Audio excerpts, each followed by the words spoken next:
everybody.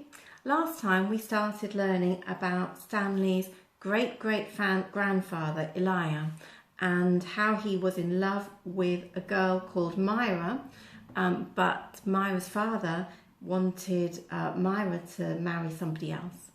Madame Zeroni was going to help Elijah win the woman of his dreams. She had suggested to Elijah that each day he carries a tiny piglet that she had given to him up to the top of the mountain and to sing to him. She taught Elijah a special song to sing to the pig. On the day of Myra's 15th birthday, you should carry the pig up the mountain for the last time. Then take it directly to Myra's father. It will be fatter than any of Igor's pigs.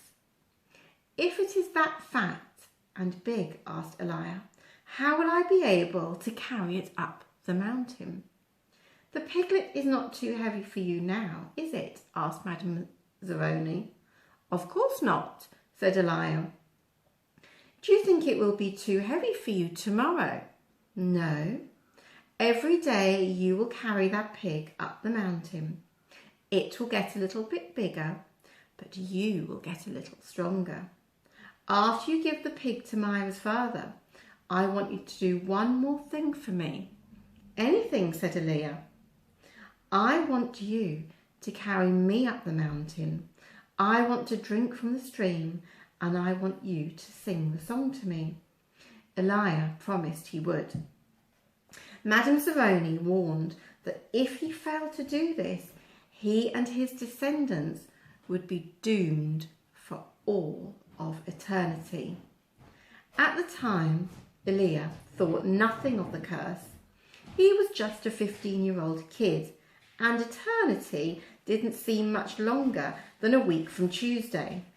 Besides, he liked Madame Zeroni and would be glad to carry her up the mountain.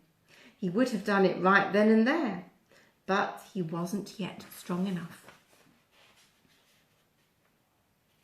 Stanley was still digging. His hole was about 3 feet deep, but only in the centre. It sloped upward to the edges. The sun had only just come up over the horizon, but he already could feel its hot rays against its face. As he reached down to pick up his canteen, he felt a sudden rush of dizziness and put his hands on his knees to steady himself. For a moment he was afraid he would throw up, but the moment passed. He drank the last drop of water from his canteen. He had blisters on every one of his fingers and one in the centre of each palm. Everyone else's hole was a lot deeper than his. He couldn't actually see their holes, but he could tell by the size of their dirt piles. He saw a cloud of dust moving across the wasteland and noticed that the other boys had stopped digging and were watching it too. The dirt cloud moved closer, and he could see that it trailed behind a red pickup truck. The truck stopped near where they were digging, and the boys lined up behind it.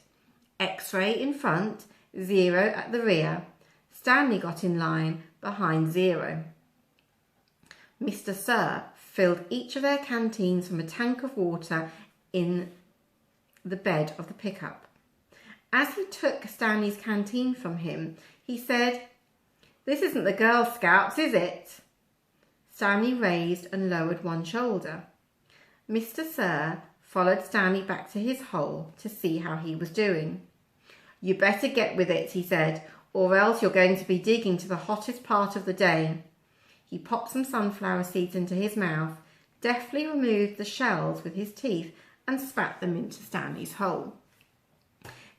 Every day, Elijah carried the little piglet up the mountain and sang to it as it drank from the stream.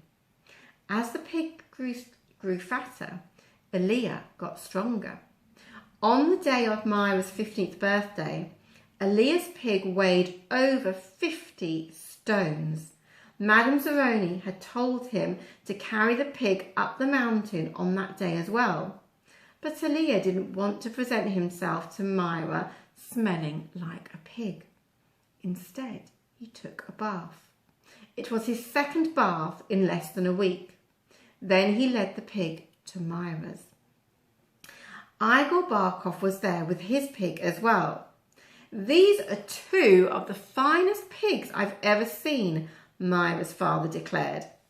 He was also impressed with Ilya, who seemed to have grown bigger and stronger in the last 2 months. I used to think you were a good-for-nothing book reader, he said, but I see now you could be an excellent mud wrestler. May I marry your daughter? Ilya boldly asked. First, I must weigh the pigs. Alas, poor Ilya should have carried his pig up the mountain one last time. The two pigs weighed exactly the same.